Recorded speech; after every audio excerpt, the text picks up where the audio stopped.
symbolic of new life. That's why, Easter, there's this whole thing with eggs and, chocolate eggs and bunnies, because they're signs of fertility and new life. What happens to Oz when the Gnome Kingdom has invaded? Life has virtually gone. The only thing that's really left is some plant life, and other forms of life that have had to really sort of change their behaviours to adapt and survive. But anyway, there's that. So back with the story, Dorothy takes the ruby slippers and uses them to restore Oz and everyone involved to their rightful place and condition. I mean, even TikTok returns in the form of, a war medal that's like hooked on Gump's antler, and Dorothy restores him.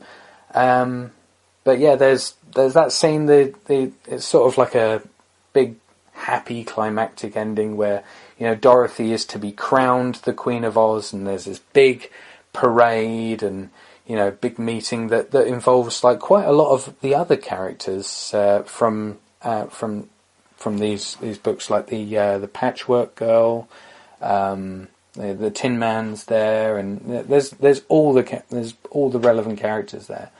If you care to look carefully, then you will, if you know what to look for, then you will find them. But I mean, she's to be queened, crowned the Queen of Oz because she did help do this wonderful thing for Oz. But Dorothy just, she just says that she can't do it. She has to go home. Which is strange, considering that for the 6 months before this, she had been obsessing about Oz. Any opportunity that she got where she could return to Oz, she would grab hold of it with both hands and hold it tight and never let it go. She was obsessed with Oz. But now she's restored Oz to its prior glory, then she realises that that's not her home. Even though she even says, I wish I could be in both places at the same time, and her heels start clicking together. The ruby slippers like almost listen to that wish as though it is a command. And at that point, Ozma appears in the mirror. Dorothy helps her through, and to be the rightful Queen of Oz. And we also discover when we hear her, when she's identified as Ozma, because up until this point she's just been this random sort of like blonde girl that helped Dorothy escape the clinic. But now we realise that it's Ozma, and we realise that was Jack's mother. He calls her Mom. Is basically it was Ozma that put Jack together. So there's something in that I will speak about later on, because I've got a little sort of hypothesis about Ozma, even though I haven't, because I haven't actually read the books. I don't know whether there's going to be any weight to this, but I will talk about it in a moment. But on with the story, right near the end now. The ruby slippers force a hurried goodbye. I mean, they just start clicking by themselves. So they force a hurried goodbye before Dorothy wakes up back in Kansas by the side of what looks like a riverbed, and is promptly found by Toto, who appears to have ignored his prior instructions to go home and actually sought her out. Now, consider that the distance that Dorothy had to travel in the Pony and Trap was at least 1 town's length, maybe 2 or 3. Because I think at the beginning of the film, you see a close up of the newspaper article that Uncle Henry is holding up, and you see from the advert that there's this electroconvulsive therapy that's being offered to the residents of, I think, 3 separate towns. So let's just say, at worst, Dorothy and Aunt May had to ride through 2 towns to get to the clinic, and Toto had travelled all the way there. So maybe Toto knew something after all.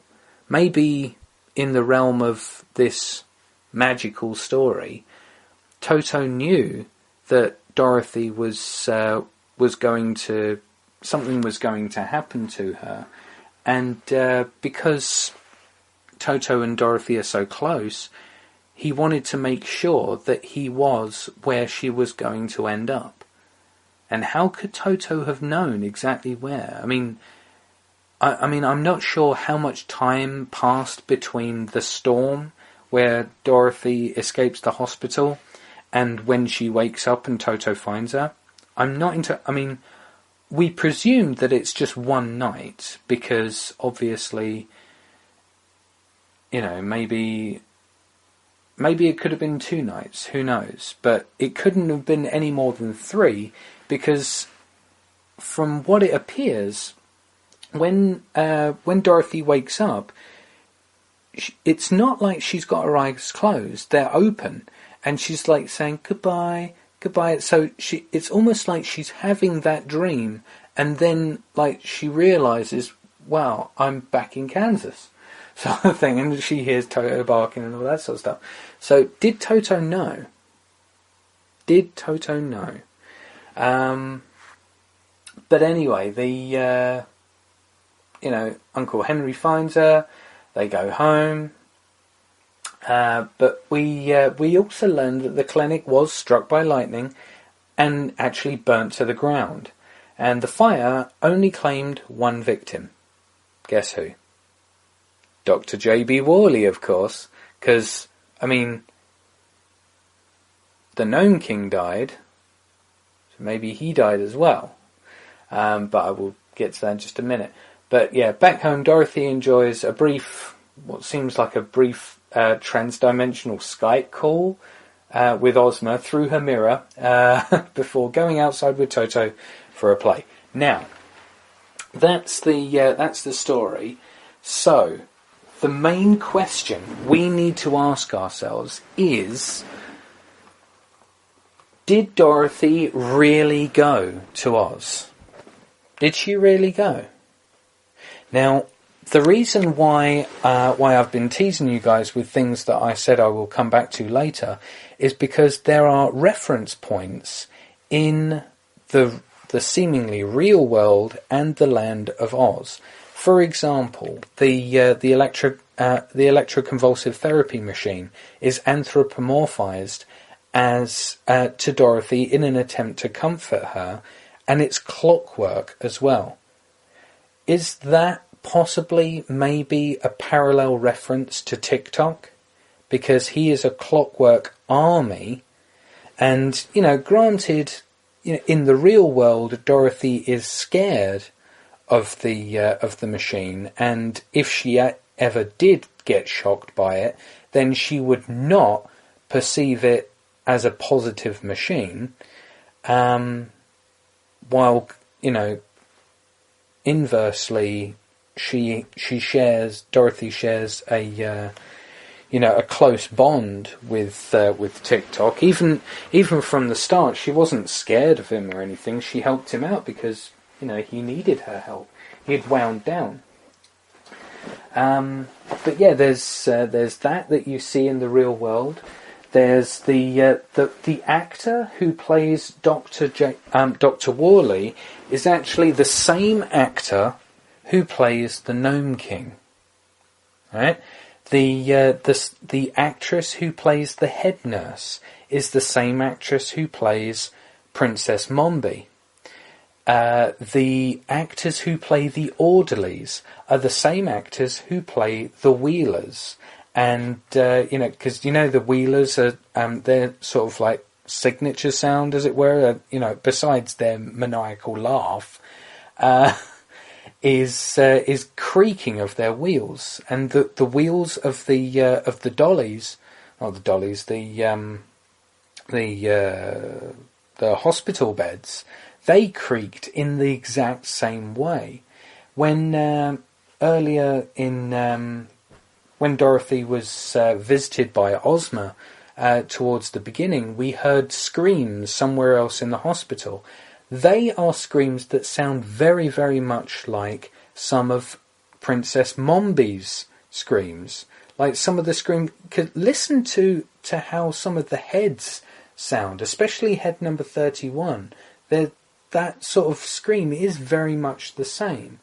And it's strange how those are the moans which prompted Ozma to say, "I've got to go," sort of thing.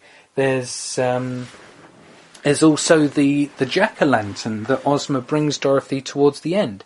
That is a pumpkin with the exact same face as Jack. If you look at it, if you compare the carved pumpkins of the small jack-o'-lantern that Ozma gives Dorothy towards the beginning of the film, and the actual carving of Jack's head itself, very similar, virtually identical. Right? There's so many self-references in this film that it's difficult to assess whether it actually happened or not. Because the weird thing is that whatever you want to believe about the truth value of the events in this film, obviously the film overall is a fictitious film, but within the context of the film story, whether she went to Oz or not, you can look at the film and you can find evidence to reinforce both points of view, right? Because there's I'll tell you what. Let's go through the evidence that seems to suggest that that Dorothy actually did go to Oz. First of all, there's Ozma. Now,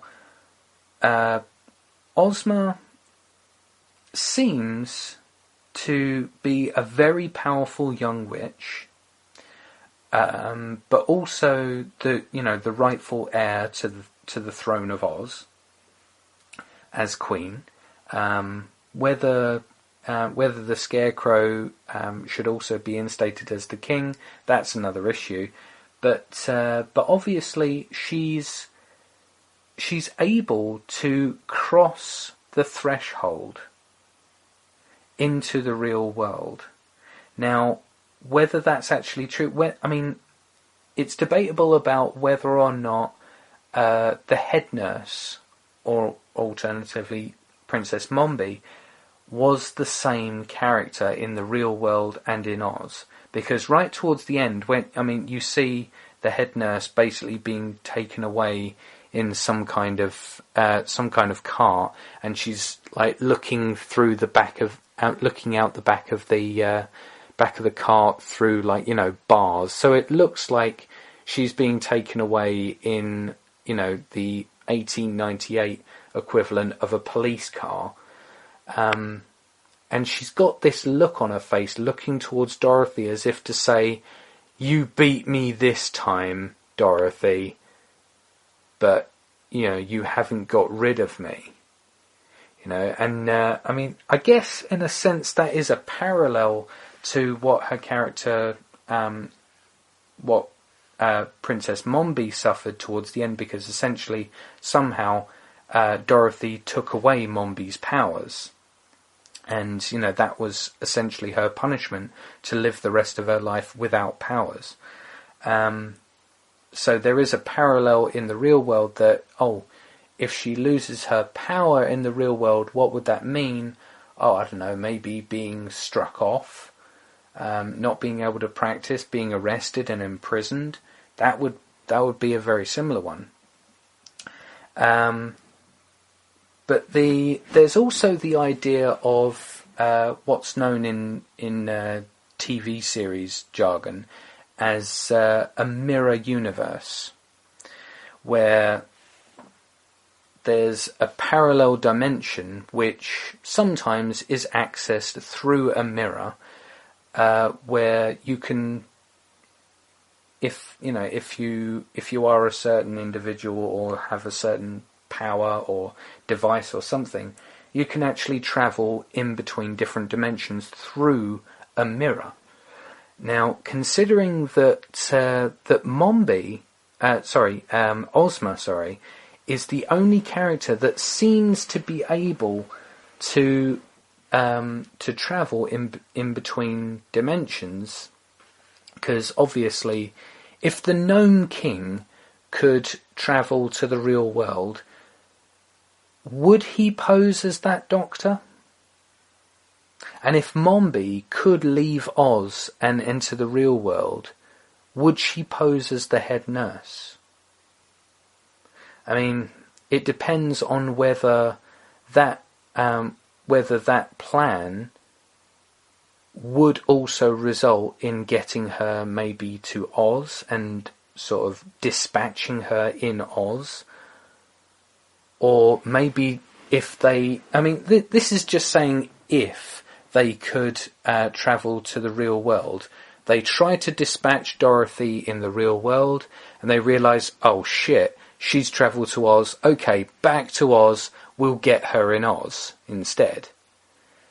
That's possible, I suppose, but let's just go on the assumption that the Ozma, through being imprisoned in the mirror, do you think maybe she was in some way imprisoned in the real world? The mirror universe of Oz could be the real world. And considering there's, that there's a point that I admit that I rushed through it when I said it, but there's a scene where Princess Mombi is taunting Ozma. She's looking at the mirror, and Ozma has a very blurry apparition.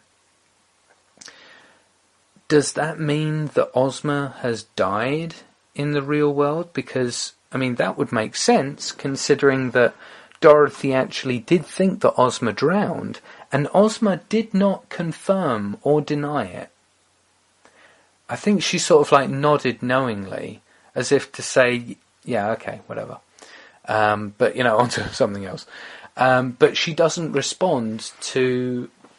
she doesn't confirm whether she drowned or not. But I think it is possible that Ozma did drown in the real world, but she was still stuck in that realm and only visible to the Oz dimension as, a blurry, a water-blurred apparition. And she needed the Gnome King to be vanquished and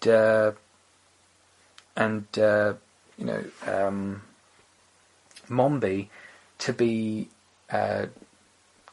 disarmed, in a sense, in order for her to properly transubstantiate back to the Oz dimension, and it was Dorothy wearing the ruby slippers, because the ruby slippers have that power. Think about it. Why do you think the witches were fighting over the ruby slippers in the first film? Because they are fucking powerful. It's like the sonic screwdriver or the glowing orc blade from Lord of the Rings. It's something with a magical property that is very useful and very powerful. So I'll go through my little hypothesis that Ozma actually had a greater purpose in mind, a greater mission in mind, in order to be able to gain peace again in Oz and get out of the mirror. So I think it's possible that, think about it this way: the Gnome King, as I explained earlier, the Gnome King is a very powerful wizard, right? And even he was scared of Ozma, right? So don't you think it's possible that Ozma could have been powerful enough to maybe, have some level of precognition and be able to set a path, to set things in place so that she could be able to gain control again and be able to, bring peace back to Oz. She was the one who created Jack, right?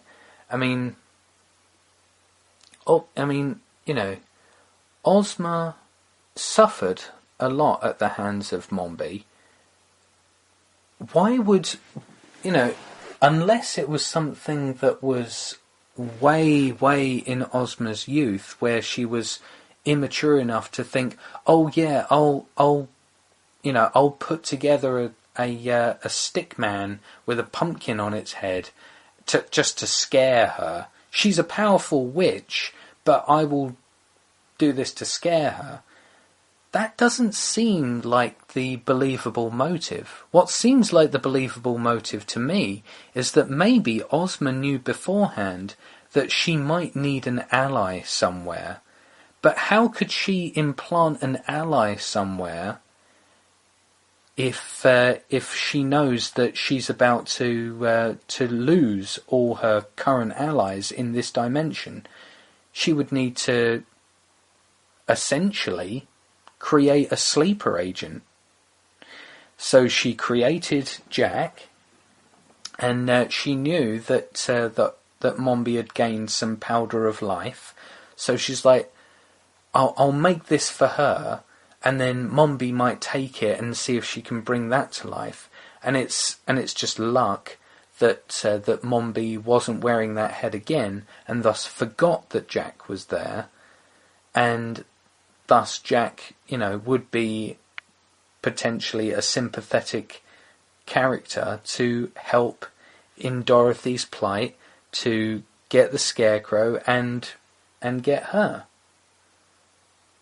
So if you think about it that way, because I haven't thought about it in great detail. I'm sure there's plenty of holes in there. Like maybe Ozma couldn't have anticipated that Jack would actually become an embedded, helper, as it were, to the mission as a whole. There are things that you can think about in terms of. How long was Ozma trapped in the mirror? Presumably she was trapped in there for 6 months, because I think it all kicked off in Oz during at the time of the tornado, when Dorothy returned back to Kansas. Imagine the complexity of a plan that you could formulate if you knew that you were going to be stuck somewhere for 6 months and were trapped somewhere for 6 months. What kind of plan would you formulate if you knew that was on the horizon for you? But anyway, that's away from that. The evidence that that Dorothy did travel to Oz, well, obviously there's Ozma's part that she plays, and the potential for her being able to travel to the real world to ensure that Dorothy actually gets in the chicken coop, because maybe there's something about the chicken coop on the river that was able to transport her to Oz. And there's so many things that there's also the fact that the Gnome King was effectively killed, and his counterpart in the real world also died. Because the thing is, if you're a seemingly well-accomplished doctor like Dr. Worley, then surely you wouldn't be the one who would be the only one to die in a fire caused by lightning hitting the building. Because notice that Dr. Worley wasn't injured when the power went out. He wasn't because he was about to administer Dorothy with a shock, but the lightning didn't go through the building, through its electrics, to that machine and killed him. No, he supposedly died in the fire. And in Oz, he died a fiery death. Fell up, he was a huge like rock monster, and fell apart in flames. But yeah, there's that, and there's also the look that the head nurse gives Dorothy as she's being taken away in that carriage, sort of thing. I guess off the top of my head, there's also the key. The key.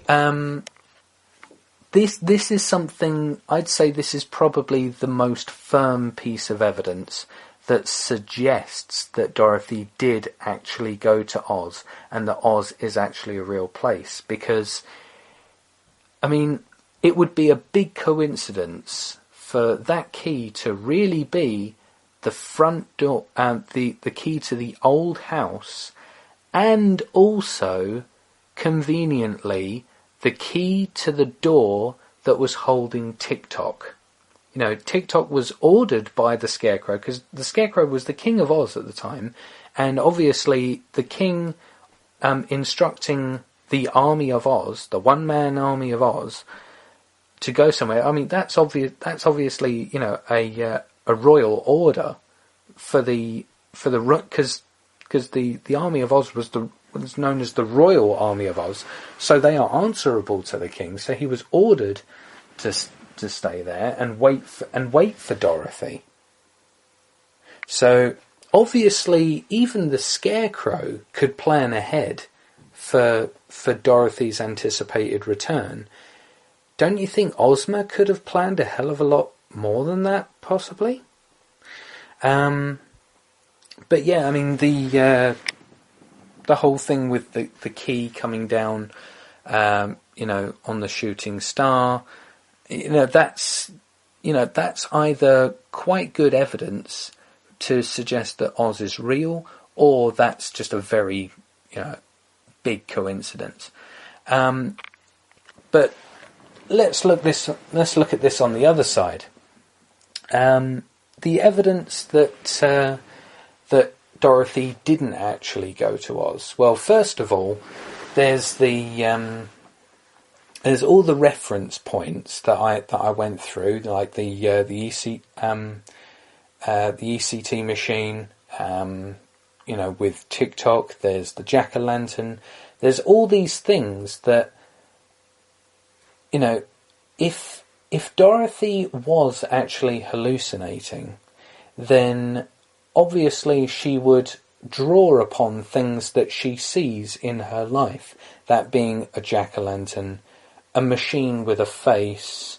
There's obviously the Gnome King is Dorothy's nemesis in this film, and who do you think Dorothy could possibly consider the elusive nemesis in the real world? Well, obviously the Doctor, because he's the one who's dictating things. He's and also the head nurse as well, because her uniform is horridly scary.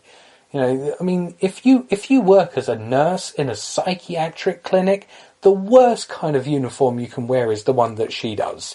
Seriously. But yeah, there's so many coincidences, so many parallels from the real world, and they also show up in Oz as well. That's what's known as a tailor-made delusion, where you purposefully select relevant things that are symbolic to you, and you use those to help reinforce the delusion. So there's those. There's the whole logistics of how Dorothy got to Oz, because the thing is, what was it? It was a tornado that got Dorothy to Oz the first time. It was the ruby slippers that got her back, and in this film, it's her drifting away in a chicken coop on a river during a thunderstorm that gets her to Oz. Because, as I alluded to towards the beginning of this podcast, when I was going through the beginning of the film, there's a shot that shows her. The shot is actually technically wrong, because there's parts of the side of the frame that is not illuminated by the moon. Now, obviously, an area that size is too small to be selectively illuminated by the moon.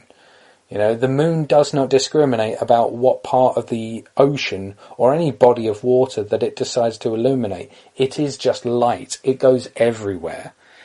But yeah, even though that's, you know, technically wrong, but the whole idea is that in order for that to be believable, there had to have been a localized flood in Kansas.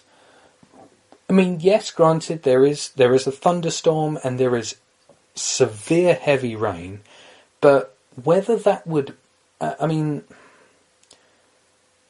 come on, even the Old Testament had to take 40 days and 40 nights or something like that to flood. Well, that was to flood the world.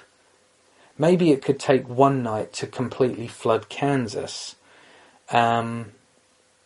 But then again, having said that, the clinic wouldn't have burnt down because it would have got flooded.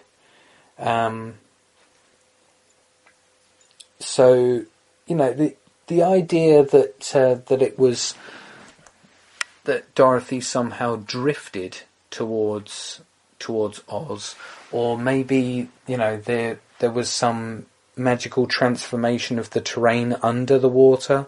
Maybe the flood sort of imposed some sort of, you know, physical change of the landscape and transformed Kansas into Oz.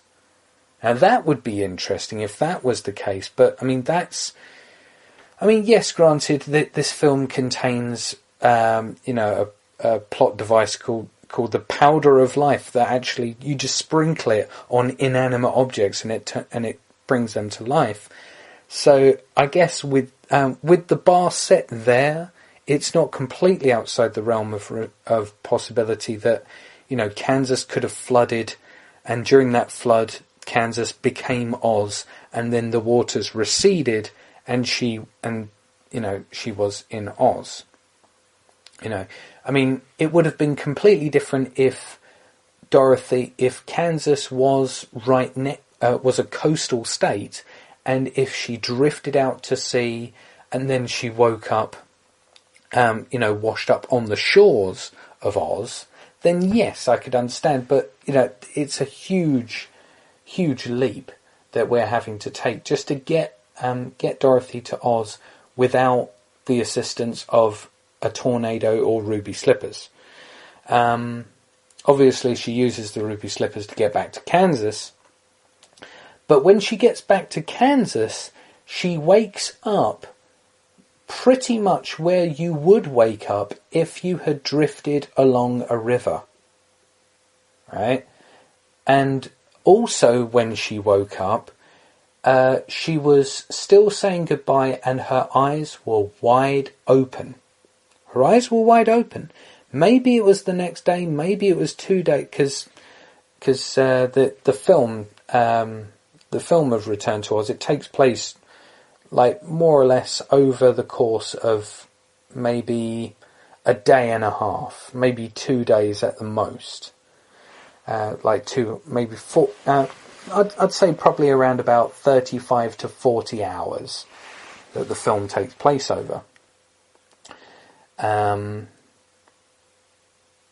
But yeah, I mean, like I said, her eyes are wide open when she wakes up in Oz.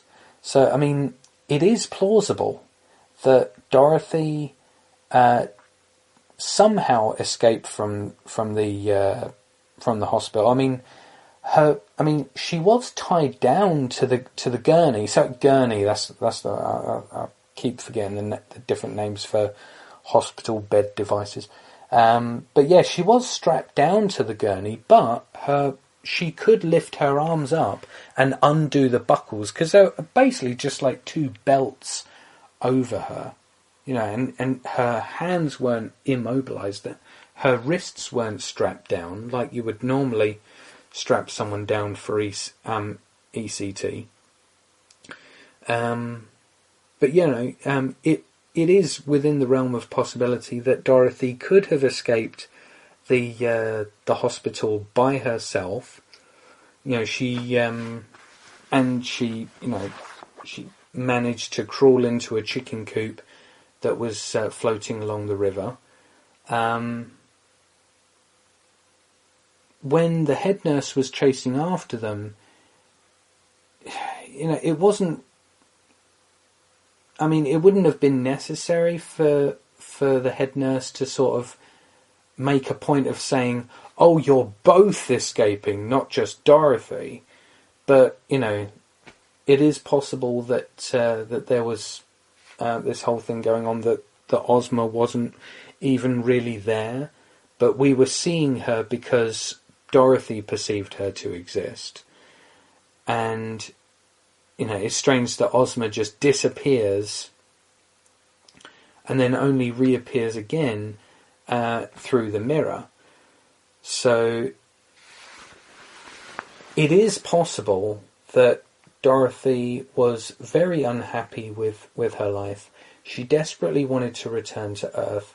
Her view of reality had become tainted by the destruction of the old house, the need to build the old house, and the yearning to return to Oz.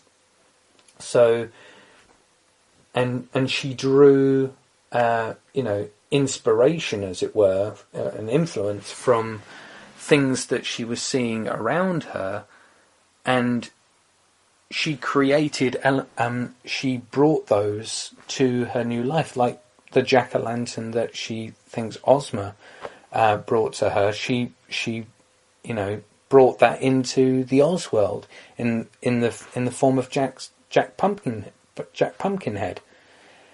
There's the idea of the Wheelers, and they're clearly the orderlies. There's so many parallels that it is completely within the realm of of possibility. I keep saying that that she is just hallucinating.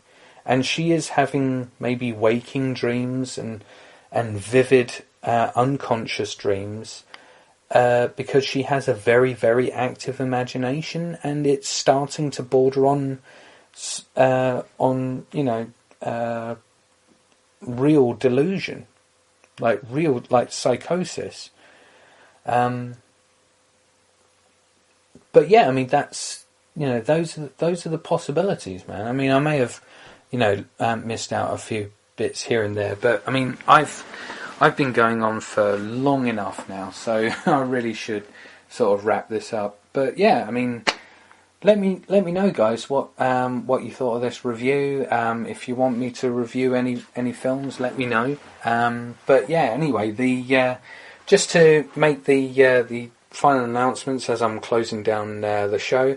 This podcast was brought to you by the Cutting Room Floor, I think it is, studios, the production company essentially that allows you to be able to edit your own fake videos, and so you can fool a lot of people. But yeah, if you go to www.thisisclearlyfictional.com/offer, enter the code name AAUTZM, and you can get free lifetime membership.